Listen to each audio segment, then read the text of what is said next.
Hi everyone. Today I'm chatting to the very lovely Rebecca, who I met about 3 or 4 months ago as part of this grief journey, having lost my brother to suicide in June last year, June 2020, during the pandemic. And for the past 11 months, I have very much been grieving openly online.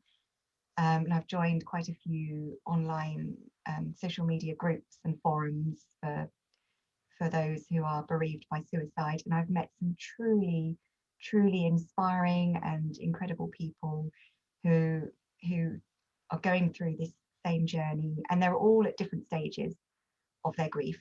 But we all connect, we all understand, we can support one another, and we can share and help one another as we go through this journey. So I'm so thrilled today to have Rebecca here, who's in beautiful Bali, looking so sunny and well over in beautiful Bali. And we're actually I'm in the UK, and it's actually not too bad today. The sun is out. That's good.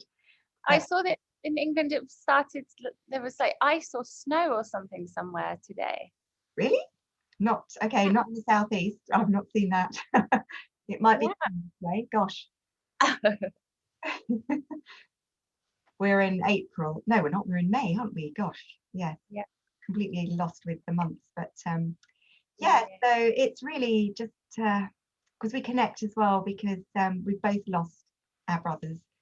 And I'm going to hand over to Rebecca to say as much or as little as she wants, to just talk about her brother Jack and her journey, and what she's been through, what she's going through, and where she's at now. And we want to talk and remember our siblings too. And so, Rebecca, thank you so much. So tell us about your lovely brother Jack. Thanks, Lindsay. Yeah, so Jack, and so I'm now 33, but I lost my brother Jack when I was 30, and we were a year apart from each other, and we were living over in Australia. Obviously, we're both originally from England, but we moved over to Australia when we were teenagers. And Jack, like Jack and I, obviously a year apart. My dad raised us. The three of us, all extremely close with each other.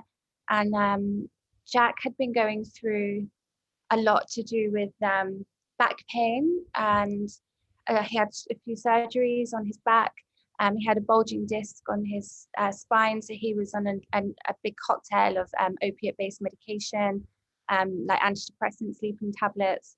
And then the medication had like adverse effects to do with him being able to like his bladder working properly. He was having to wear a catheter. For a while he was kind of army crawling across the floor there as well, because he was unable to walk and have like the pressure and the weight. He wasn't able to bear with his back that way.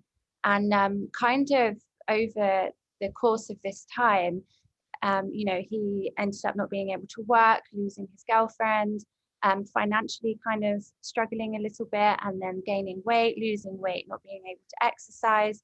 And his life kind of was just kind of falling apart for him, as he would describe it. And then he eventually got to a point where he'd had these back operations, and he was no longer suffering physically with his pain anymore, but he was still heavily medicated. And if he came off of that medication, one of them was called Lyrica, which has been banned in a few countries now because of suicidal ideations. And the suicide rates became a lot higher with people that were actually on Lyrica. And so he was on that. And what happened, because it rewires the brain so much, if you come off of it too fast without weaning yourself off of it, you go into psychosis. And he went into psychosis at one stage where he believed that he was doing well and that he didn't suffer with depression anymore. So he was kind of a slave to his medication up until he passed away. And then he passed away on 28th of March 2018. And and I mean, obviously anyone who's watching this is likely watching it because they know someone or they've lost to suicide themselves, and can understand how horrific and how like unexplainable and how painful that is to have lost a loved one to them taking their own life. And like from there, obviously it's just been the fastest and the most painful and like transformative 3 years I've ever had. From getting from like the depths of hell and being in the darkest place ever to now being here and like sharing the story, and like for my career changed as well, so I work with suicide loss survivors now, and then having these kind of conversations is just mind-blowing really, from how painful that is. You know what it's like. That's a massive transformation to go through the journey, and how you've used your pain and turned it into a purpose, into a mission to help others. Yeah, 100%. And you know, for me, like I was thinking about this earlier, the my dad had to fly over to Australia obviously when Jack passed away, and I remember saying to him in that week, my life will completely change after this, not because Jack's passing, but because I will change everything. So the country I live in, the career, business, the house, like not so much like change my friends, but everything was going to change for me after this. And what I will do with my life will be dedicated into people not having to suffer this way, and dedicate the rest of my life to doing whatever I can and play my part in helping bring suicide rates down. I totally get that. I'm totally with you on that. I think that's why we connect, because this is what I'm doing, and obviously I'm still in the first year, and I have to do something. I can't just sit back and sort of think, right, that's happened and I'll go back to what I was doing before. That's not an option. That No. Almost like, I know this sounds cliche, like a calling or something, or it's like my brother has gone, this has happened, and it's like he's passed me sort of a torch or something to say, look, sister, go and help others, go and do this, and I've got your back, and I'm here, I'm supporting you. You can't see me, but I'm beside you, I'm with you, and I want you to go and do this, please. I'm giving you the strength to do it. And I think that, and I really feel that, and that's what's keeping me going. And life is before Stuart and after Stuart, and every day I've got this purpose. I get up in the morning and I have to make this difference, and I have to reach out and connect and help others, and it just you get it, don't you? And like in the early days it's really scary, because you're kind of like, but who am I don't have, because obviously your confidence, your self-esteem, like who you ever believed yourself to be, the world you live in, your reality, all of that pulls at the threads. You completely crumble as a person while still having this mission statement, but you really have no idea when you're a shell of a human how you're going to fulfill this mission, because it's there and that it's like at arm's reach, and it's like this, there is no plan B. It's like, this was what I have to do, and I'm being guided by my brother. I can't go back to life before. That's gone now. The Becky before is completely gone, so I just have to get better. But I do remember thinking at the time, like just drinking wine on the sofa watching EastEnders, like I want to help the world, but then thinking, I don't know how I'm ever going to do it.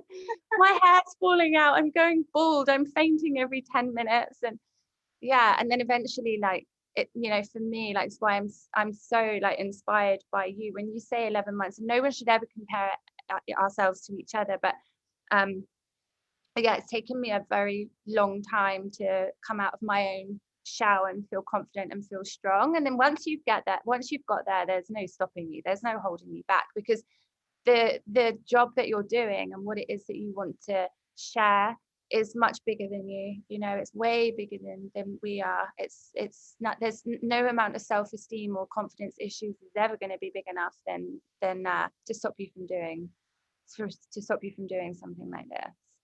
And I think the more of us that connect, we are much stronger when we're working together, and voices get heard. and I've said this a lot actually, that pre Stuart passing, I was always the quiet one, the shy one that wouldn't speak up and just kept my thoughts to myself. Whereas now I've found my voice. It's like Stuart has given me that voice to speak up and to know what's really important, what really matters. And it's amazing how much stuff that used to be important that just seems so insignificant now. You know, when you have such a significant loss in your life, it changes so much, doesn't it? It's a really nice way to live as well sometimes. Like, just I feel more free than ever, and I feel more me than ever, because what matters is so much more important than, and then I don't really get involved in any idle gossiping or like sweating the small stuff. I have complete faith and trust in spirit, the universe. I surrender to all of it. I'm more than comfortable purging my pain and helping other people. I'm an open book. I don't have anything to hide. There's no mask. Like, I feel very free as a person and liberated. And now I've gone through something that's so horrific, this other things just really don't bother me, and life is so much more precious than it ever was as well. It's like all the truths are very a lot of truths have uncovered after Jack's passing, and I know as well that I'm not alone, you know. Like, I do a lot of my own practices, like, as you know, in rituals and ceremonies and things like that. It's like a modern day witch. But for me, like, it's I have to make sure that I'm constantly tapped into something higher than myself, to just always remind me that for every step I take, I'm completely guided, and I'm always supported, and I just love that as well. Like, it just makes life so much more, I feel protected almost all of the time. I feel more protected by my brother now than I probably ever did before.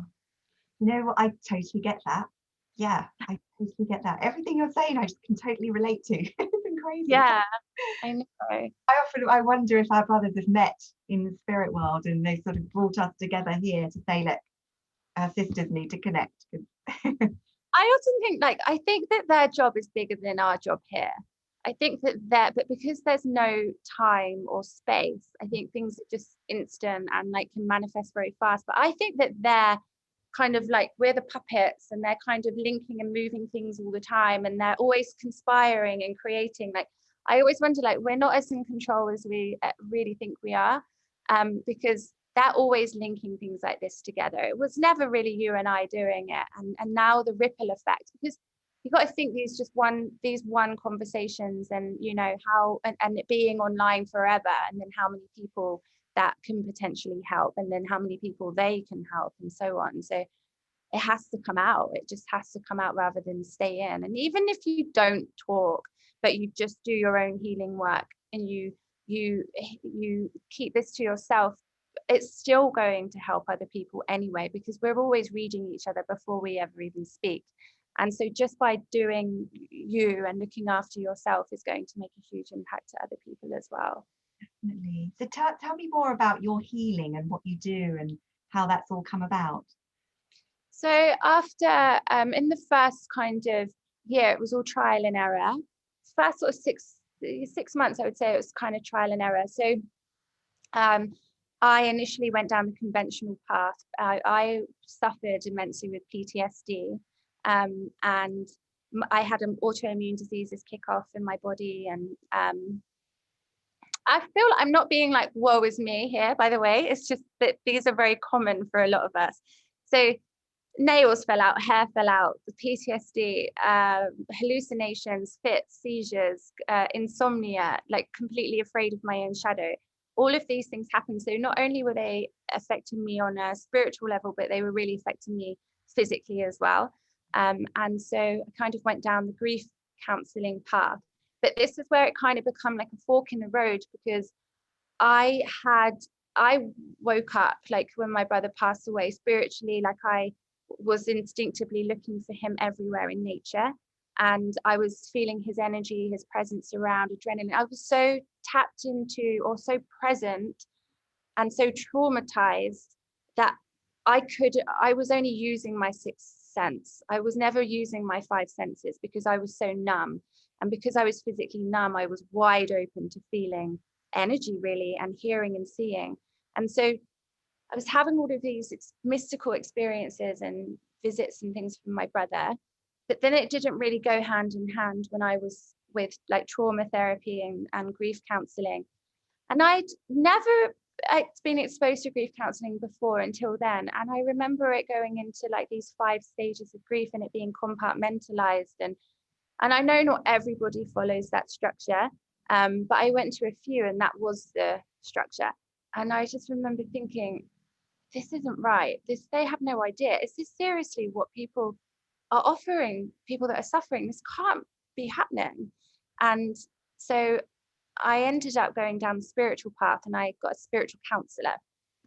And that was kind of like a huge catalyst of growth from me there. So it was kind of like joining Hogwarts, really. So I spent about a year with her in Oxford. And then and we went through all various types of energy healing, strengthening all of your clairs, like learning how to see without your eyes and hear without your ears, feeling the rushes of energy, finding my brother's energy in the room, learning how to communicate, asking for signs, meditation, mindfulness, the whole lot. Then from there, I went back to Australia and then I did more energy healing and various different types of different types of meditation and things there. And then I came to Bali and then that was just like, so I've done a lot of work here. And so basically what I've wanted to create is something that goes way beyond traditional grief counseling, because we are multi-dimensional beings. We have our body, our mind, and our spirit. And so for us to be able to actually meet ourselves on all of those levels is where the deep healing is going to occur. So I've gone down the holistic psychology and hypnotherapy route for the mind, and then gone through various different types of energy healing and different healing art forms, holistic healing and ancient healing art forms for the body, and then everything through meditation, breath work, mindfulness, and sound for the spirit. And all of them are interweaved. You can't really put them like this because every part of it is webbed and weaved into each other. But I have found that was where like the huge transformation really happened. And so for me, knowing that this is the proof in the pudding and what has worked for me, and I believe in it so much. So this is why I've been putting together what I have and created it will be out, it's going to be ready in about 6 weeks, I'd say. But it's called Healing the Loss of Suicide Journey. So it's a 4-week journey that's online and it's community-based healing, which is interactive. So once a week we meet up for 3 hours at a time and we do a healing immersion in different spiritual strengthening practices and development. And then there is a whole lot of self-study, homework, everything for just a lot of education and knowledge to back everything up so that people can understand and can actually learn how to heal themselves. So it goes through, nutrition, meditation, and all of the whys and all of the hows, so that by the end of it, everybody can not only learn how to self-soothe, self-regulate, connect to spirit, and be able to heal themselves, but they'll obviously then be able to pass that on to other people too. And then this is my way around bringing suicide rates down. That is beautiful. That is so beautiful. Thank you. It's taken a long time. Gosh, and I think this is the thing. It's what I found back in June, July last year. Suddenly, bam! There's grief and suicide and everything that just hits you. And I didn't know, well, what do I do next? How do I help myself? What do I do? And the sort of the norm is to go to a grief counsellor, isn't it? Or to go to the doctor and they'll give you some medication. And I just felt they didn't sit right with me. They didn't feel right. I don't want to take, because I'm on enough medication as it is, because I've got autoimmune chronic illness.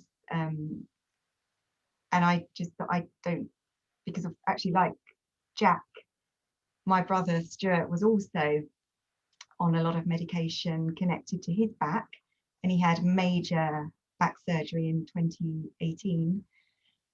So it's very similar, actually, what you're saying, which again is remarkable, the similarities. So for me, I'm and I know medication can help some people. I just thought for me it wasn't what I needed. And I did have one session with a grief counsellor, and no, just wasn't for me.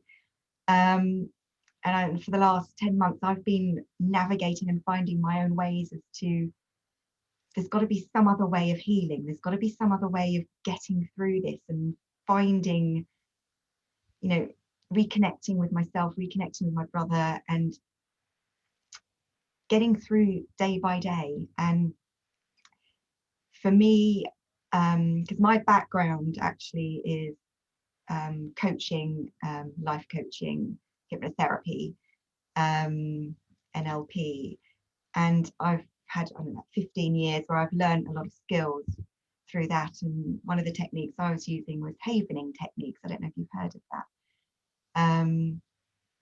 So I've done a lot of havening myself, which helped, again, just to let go of some of the encoded sort of trauma, the emotions that just seem to have got stuck. It's just a way of releasing and calming and soothing everything down. But because I found that there's a lot of energy inside of me, I've had to find ways to use that energy. And for me, I've done dancing and singing and writing and art and walking, and a lot of movement, a lot of activity. And this is how I've come to this point now. So where I've put together this platform, which I think connects in so lovely with yours, with your healing. Paradisium. Paradisium comes from, because when my brother, on that day that he was going to end his life, he changed his online profile picture to escape to paradise. Okay. So I believe he's now in paradise, which is where he wanted to be. And Paradisium came about when I was talking to one of his school friends, because that translates into go into paradise, step into paradise. And we were doing a choir, an online choir, because I find singing so therapeutic. So it's a group of us that meet every week to sing, to help with our suicide bereavement. And so I put together this platform where there's lots of activities that people can choose from. So whether it's doing an art class, so doing something crafty and creative, art therapy, and it's making sort of memorial items for your loved ones. So it's special. It's not just an ordinary art class, it's connected to our loved ones. And then there's singing, the choir, then we're doing the dancing. So again, the movement, because emotions, it's motions, we need to move, we've got the energy. I found movement as well through exercise. Like I have exercised more in my life now than ever before. But there's so much energy. I can't, like, I just know now what's good for me and what's not good for me, and how I can show up to be my best every day. And there's non-negotiables now, and this is one of them. And it's like, because I still process emotions, I still release my trauma, everything like that is all great, and I do that so that I'm also good for my clients. But one of them, is definitely exercise and hobbies, and that allows me to kind of use that excess energy in the best way. And that's so key, because we so have to look after ourselves. It's so important, because as you know, it's such a roller coaster, and I've had days where I've really dipped down and in a bad, dark place. And if you know that you've got resources and things you know you can do to help yourself and to bring you back up and get you going again, that's so powerful. And it's about knowing that there's so much more to, it's not just counselling, it's not just taking medication, there's so much more that you can do to help you get through these painful moments and days and months and years. And it's just, and obviously I had a breathwork session with you, I think it was in January, which was mind-blowing. Absolutely mind-blowing. And wow, you know, obviously you can explain a little bit more how that works, but from what I experienced, when I got to the white light, wow, Yeah. wow, And that it's so unusual because I have a lot of friends that facilitate breath work as well. I'm so sorry about that light that's coming through. I might have to move closer. And we're doing the same practice, but for some reason, and a lot of my friends that are facilitators of breathwork, they don't have the same experiences as the containers that I hold and when I have my one-on-one sessions. So I work with spirit and I invoke spirit into all of the sessions. And obviously, because my job is guiding people through healing through the loss of suicide, and so we are obviously working with the spirit of the ones that have passed away. So my sessions are heavily spiritual, and when I've explained to other facilitators, like, this is what we're experiencing, this is what's happening, because things are happening to me as well whilst you guys are actually in the session, and so the two of us are going through our own things as well, and most of these people are like, I've never experienced that kind of thing before, so I'm really, really, really lucky, like, that this is what we're having. And there's a lot of people that have tried breathwork with other facilitators, and breathwork circles, maybe doing one-on-one closer to home. They liked it, so they thought they'll go try one near their house or something like that. But yeah, they say they don't really understand why, but it's because of the intention, I think, that I have, and how we kind of work together, and calling in spirit just makes it very special. it's amazing. It's amazing. Yeah, that is incredible. And I think I think what you're doing is just allowing those that are just in a place not knowing which way to turn or what to do, and you're sort of saying, look, here, this is the journey you've been through, and how it's helped other people and how you can help them to help themselves. It's more about creating another path. Mm. Unfortunately, that conventional path usually feels like the only path. And it's just this one path that we go down. It's almost like we're a part of the system or a wheel that you go round, and it's kind of like a business. It's almost like when someone passes away, they obviously have a funeral, or when it's someone's birthday, they have a birthday party. It kind of feels like when we are suffering a loss like this, we go to the doctor and we go to grief counselling, and it just, not one size fits all, it doesn't have to be that way. And so for me, I had to find my other path from different teachers all over the world, and then bring them together into finding like my own grief cocktail, or what worked for me. So I found multiple paths, and a lot of people do, and I'm not saying that they don't. It's just that really that conventional one is the loudest one that most of us probably went down first, until if it didn't work for them, then they go the other way. And so for me, it's like one of my biggest passions in this world is to be able to help end human suffering by giving alternate resources and pathways. And also, it doesn't have to be the end.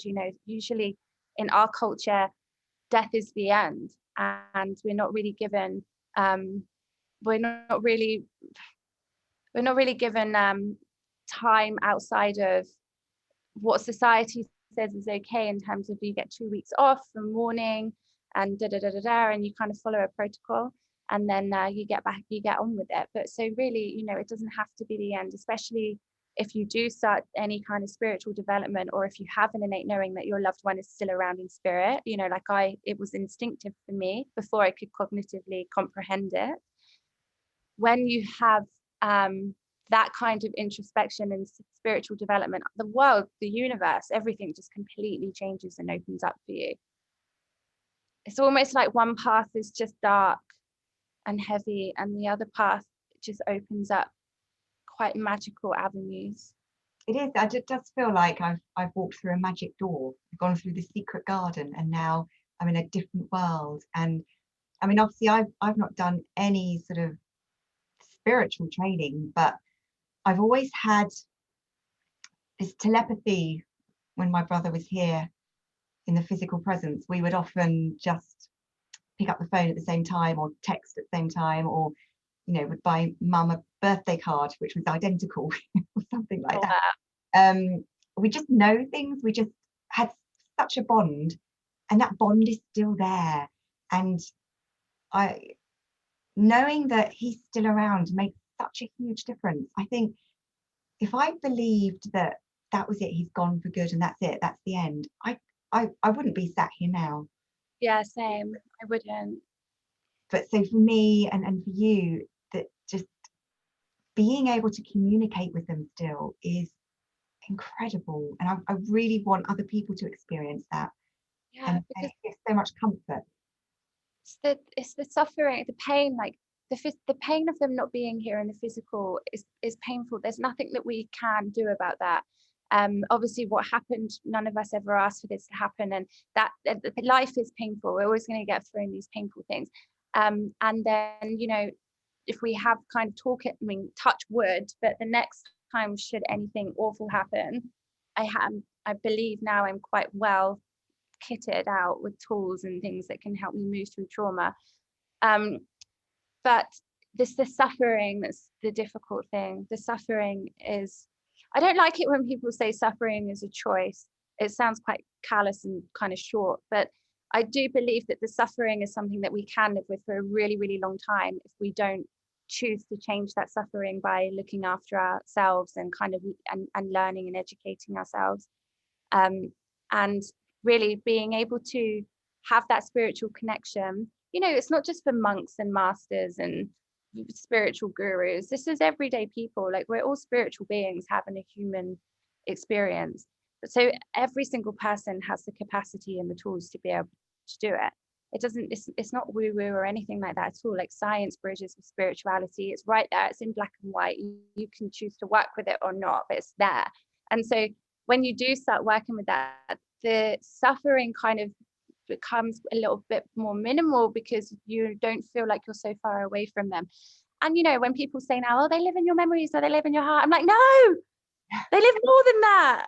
No, that's kind of selling it way too short. They do live in your memories and they do live in your heart, but they're right next to you as well. Yeah, totally. Yeah. I'm feeling my brother's here right now. I'm just, Yeah. he's watching, he's here, which is so nice. I came up with an analogy yesterday. So I have quite a few people that in the first period, in the first sort of say, like, let's just say 4 months of someone passing away, that will be likely the time when someone will really feel their presence around energetically, because usually when you are very traumatized and when you're in that present state, I know, like, obviously a lot of, like, you have kids and things like that, so your mind would have been a lot more active than some. For me, for instance, I was silent and I was on my own a lot of the time, and I was just in my room, so I really was in my own head in silence constantly. So all I was able to feel was either numbness or his energy. So for me, it was very obvious, and so a lot of us can feel that around when we're very present. It's almost like you're just in this deep meditative state the entire time. Do you ever remember, like, you could really feel every part of the wind or hear things like the leaves from ages away, and like you could hear the traffic from it? It's almost like you've got these superhuman powers because you're so hyper alert. Mm-hmm. You're so tapped into everything. This is what now you get that naturally in trauma after they've passed away.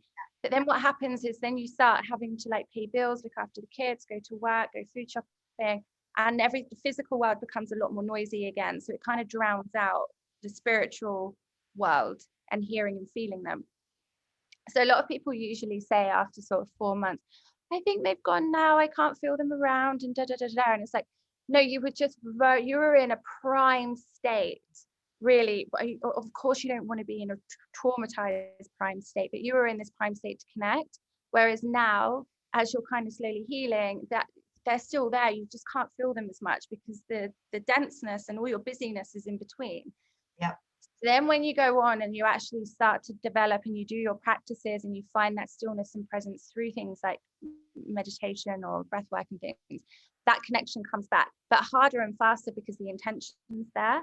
You're actually driving the force for that to happen and you want it to happen. But I came up with this analogy yesterday to this girl. She was saying she feels like her partner has left her now. And it was like, no, it's like someone knocking on your door constantly And then you go and answer the door, and then you just shut the door in their face because you're not interested, so to speak. And then you're just like, they're there, they're knocking, but you're just like, ignore it, la la la la la, they're not here, they're not here. But it's like, of course, that you need to learn how to communicate with that person at the door. But if they're knocking on the door and then you answer it and then you start engaging with them, it's no different. You're having a conversation. You're tapping in with that person or that energy. So it's no different to spirit. Love that, and it's so true. Well, pretty much every day I'm sort of talking to my brother and connecting. And this morning, I was just sat at my desk and just felt, I don't know, a bit of a wobble, and I just said, I just wanted a sign, and literally in that moment, little blue tit just tapped on the window, caught my attention, and I've never ever seen a blue tit at the window, on this particular window. Yeah. And I looked up, and the way it positioned and sort of moved its head was looking at me like this. I was just like, hello, Stuart. It's so beautiful. And it just that was just spot on. That was just Stuart saying, I'm here, I am here, I'm listening, I'm with you. And he's here right now. And that feels so good. And like yesterday I was in the car and a song came on, but a classic 1990s dance song. And he just okay, hang on. Go on. What is this song? Oh gosh, now you're asking. I can't remember the name of it. It's a classic. Okay, song. I'm gonna sing this song. It's not this song. Okay, oh my god, if it is this song, it's gonna be really weird. You know that song that goes, run away, turn away now. Run away, turn away now. It wasn't that. Wasn't that 80s? That seems was 80s. No, it was earlier on. I was listening to James Blake, and then which is like today's music, and then the whole thing. I never listened to music like that, and then that song started playing, and I was like, how? I haven't checked my phone was in my bag. Anyway, I know. I don't think it was, but it is very similar actually. The beat of that song. But oh my gosh! Well, but what happened? It took me back, and then suddenly I felt that sense of loss again. So you can go from that where you're really connected with them in spirit, and they're with you, and talk to them, and then suddenly there's that that real sense of loss that they're physically not here, and it hit me, and we go through that sort of up and down on the waves that hit. But yeah, I mean, gosh, I'm sure like you could write a book of all the signs and messages that we receive. It's beautiful. Yeah. And that's another thing actually, that is the writing that I've found. In fact, from I think the first week, I just started writing. I didn't know what I was writing, but I just had to write out these words, and it just wrote, and then it's ended up turning into a book, which I was due to get published last week. Stuart's birthday. Yeah, I was going to get it published on Stuart's birthday last week, because we share our birthdays side by side. Mine's the 28th and his is the 29th. So that in itself was difficult to navigate through. Very emotional. There were highs and lows with those. Jack passed on my birthday. Sorry? So Jack passed on my birthday. Oh, so gosh. I know. So his birthday is the 9th of May. So now I've moved my birthday. So I'll celebrate my birthday now on his birthday, so that it kind of, I just ignore my birthday. That's time. Yeah. Oh my gosh. So what are you going to do about the book then? So yes, the plan is now for it to come out in the next 2 or 3 weeks. Wow. Just getting the front cover finalized. Wow. So I'm doing it self-published through Amazon. Yeah. And but I felt that Stuart has been my co-author, helping me write it. It's very raw, it's very authentic, it's very much from the heart, and I just hope it helps anyone else, on this journey at the beginning or even whatever stage, just to know that what you're going through, we're going through, we've gone through, we're experiencing it, you're not alone. And if it helps just one person, then that's all that matters. It's just, you know, I won't ever stop talking now about suicide and grief. No, neither will I. Something has to change. Something has to give, and something has to change. And in terms of people having resources, platforms, education, options, choice, like self-empowerment, like just being able to really open up the avenue of ways of healing, and having ambassadors that can come in and then provide free resources for people for this or that, books to be published, like just to have so much out there, because and I believe as well, like the voices that need to be heard are ones from the people that have been so heavily traumatized, from suicide loss survivors. I'm actually creating a campaign after my things launched. It's called, so it's kind of like an evolved version from Are You Okay? So it's not just opening up a conversation, but it's actually providing all types of holistic art forms and free resources and meditations, hypnosis, hypnotherapy, nutrition, everything that can better help with people's mental health. And the whole holotropic view as well of people that have survived attempts, people that have overcome suicidal ideations to share their stories, attempts, and then from suicide loss survivors as well. So everything that's encompassing suicide loss. Yes. Suicide. Fabulous. I'm looking forward to hearing more about that. Yeah, which will be really good. But I was going to say, I found this naturally as well. I would surrender my hand and just let my hand do the writing. And, you know, a lot of the time I'd have my eyes closed, and it's like the intuitive, right? Well, now I know it's actually a thing. But it happened to me, first of all, in a cafe when I was having breakfast. And I started to write about myself. And then all of a sudden it went over, and it was just Jack writing to me. And, you know, he's going like, I miss you, Becky Boo, and da da da da da. And I read it afterwards, and I was like, oh my God, now he's writing. And one time in a hypnotherapy session, he entered my body and was speaking through my body. And it was one of my friends who's the hypnotherapist. And so she couldn't believe it either. And so she got her camera and was videoing it. And you see my whole body like come out like this. And it's like, whoa.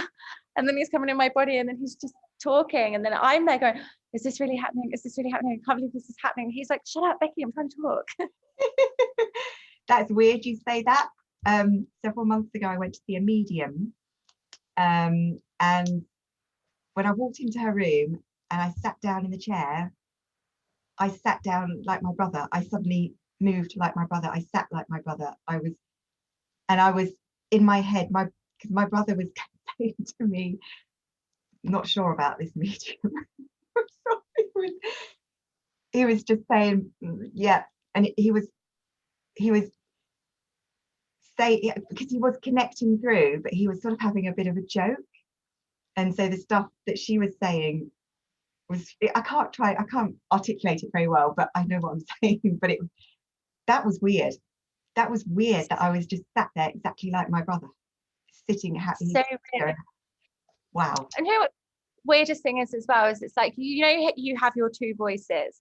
So you have like your ego voice, and it's like, it's always chitter chatter, like the inner voice. And then you know how you have the other voice that's kind of like your intuition and your higher self, and the two of them can kind of sometimes like combat in your mind.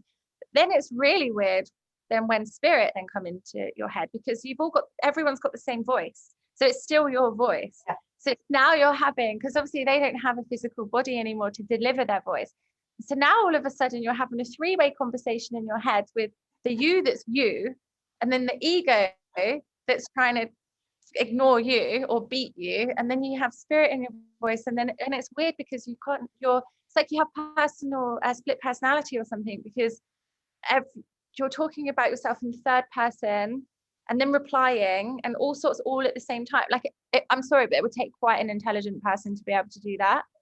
And it's happening naturally, and then it's like, wait a minute, guys, who's who? Oh, if only we could see what goes on inside our heads. Yeah, I know. The other day I connected to my mum's friend. This has been happening a lot more lately. And I was sat there and I was like, please tell, what does so and so need to know? And I didn't really pause in between. I just kind of kept saying the same sentence, and I was like, what can I tell her that I don't know? Da, da, da. And all of a sudden, her mum just goes, well, would you just bloody shut up? I'm trying to tell you, but you keep asking the question. And I was like, oh my God, it's actually happening. Okay. That's brilliant. I know. Once this is what I mean, like once you trust, and it all starts with the signs and the butterflies and the feathers. I mean, they're just like the breadcrumbs at the beginning. And then Oh, all of a sudden it's like way more after that. oh my gosh, it's just so nice to, it kind of reinforces what I've been going through, and just talking to you, just, I'm not going crazy, because some people might think, I'm a bit woo woo, and, some people don't understand when I say that I talk to my brother and I connect and leave signs, and they're like, what's wrong with Lindsay? She's not quite right. This must be her grief. Like, no, this is really happening. And it helps so much. So it would be more crazy if it was like you were just sat there gossiping about your friends, or having a go at the cashier at the till, or worrying about the usual stuff that you would, or wasting your breath on like idle things. Yeah. At least like really what you're spending your time on and thinking of now and what you're experiencing is far more important and greater than that. But my friends were the same. They were like, oh, that's nice. That's nice. Oh, that's cute. Oh gosh. It's my favorite thing to do, to teach people this. Yeah. This is like one part of the journey. This is the most exciting part of the journey that I've created. This kind of comes in the 4th week, and the 4th week is all spiritual development and everything, and actual exercises and how to tap in and to connect, and reading energy. Then we read for each other and things like that. So like the first week is a lot of trauma release, and a lot of like because it's very methodical in how we get to that high frequency of being able to tap in, and a lot of it is obviously moving through the lower vibrational tones, the most painful emotions. Talking of vibrations, I've one of my friends, Stuart's friend from childhood, she's qualifying to do sound healing. So I've been attending some of her sound healing, and that's beautiful as well. The vibrations and the music and the sound, and that's allowed me again to go into a nice meditative state and connect with Stuart, releasing a lot of stuck trauma. Very powerful. Yeah, like this one here. Like when you put these on your body, when you actually like lay them on your body, that vibration, that frequency will start to move trapped, blocked energy around your body. So it's almost like when you have trapped, stagnant energy in the body or trauma, it lives within holding patterns in the body. So it will live inside your fascia, your tissues, your nervous system. It will affect your DNA and your brain chemistry. So it literally affects every single part of your body. And what happens is when it hasn't been processed, it starts to draw on your life force energy, and then it turns into like an emotional rock, which will be the size of, say, a lemon or something.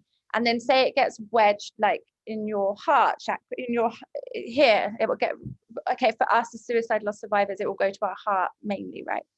And so now all of a sudden your heart chakra is not able to have the life force energy move through it. So everything's, because there's a blockage there. And so everything's starting to get stuck. And now this blockage is getting harder and harder and harder. And it starts to eat away at the tissue. And it starts to get dense and starts to pull away and eat at the tissue. And then that's how later people can get chronic illness, suffer from cancer, diseases and things like that. So basically, if you're leaving unprocessed or unhealed trauma, then it affects your overall health and longevity of life.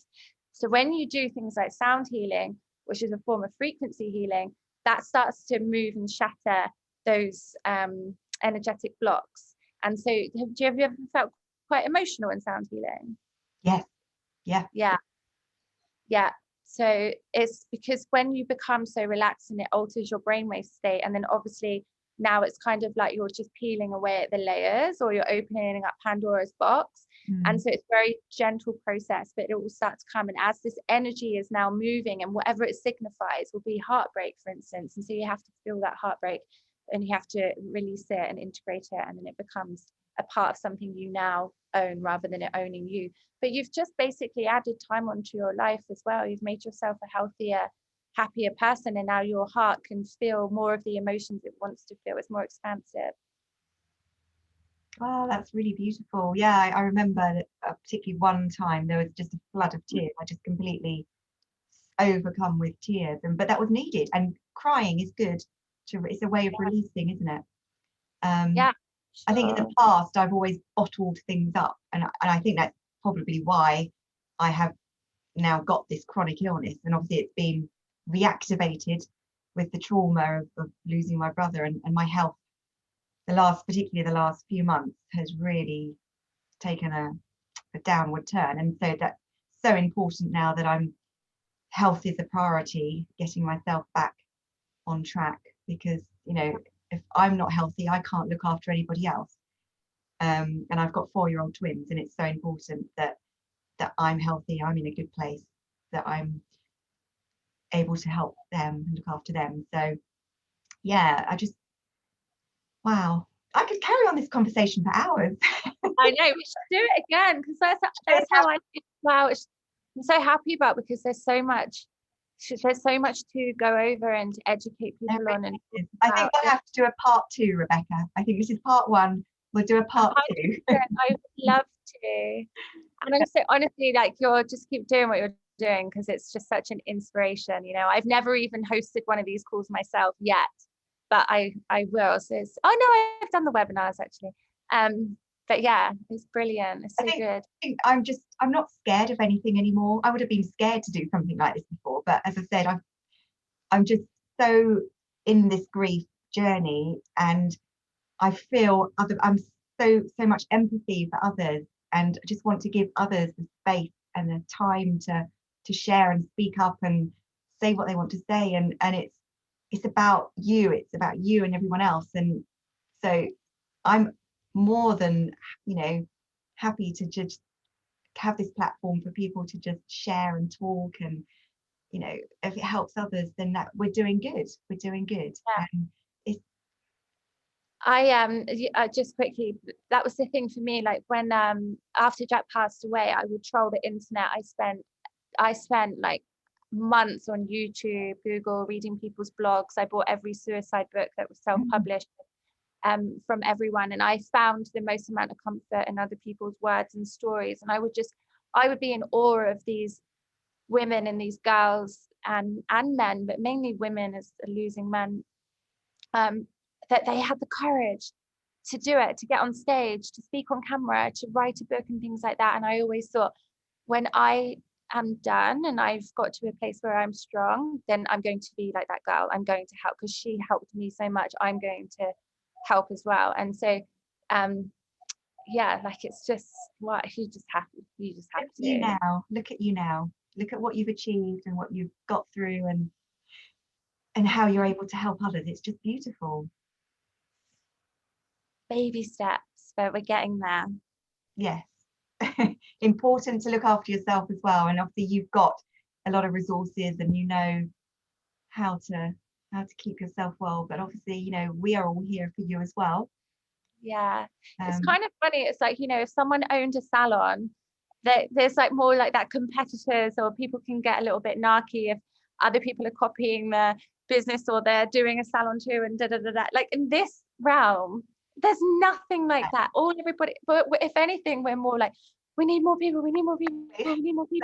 like, everybody do this, you do that, you do that, like, come on. Yeah, absolutely. We absolutely totally get that. It's totally. Oh, Rebecca, it's been so lovely to chat. We will definitely do this again, and thank you so much sharing. And I want you to just know that everything you're doing is just wonderful, so thank you. Thank you, Lindsay. Thank you too, and I'll speak to you soon. Yes. All right, lots of love. Take care. Bye. You too. Bye.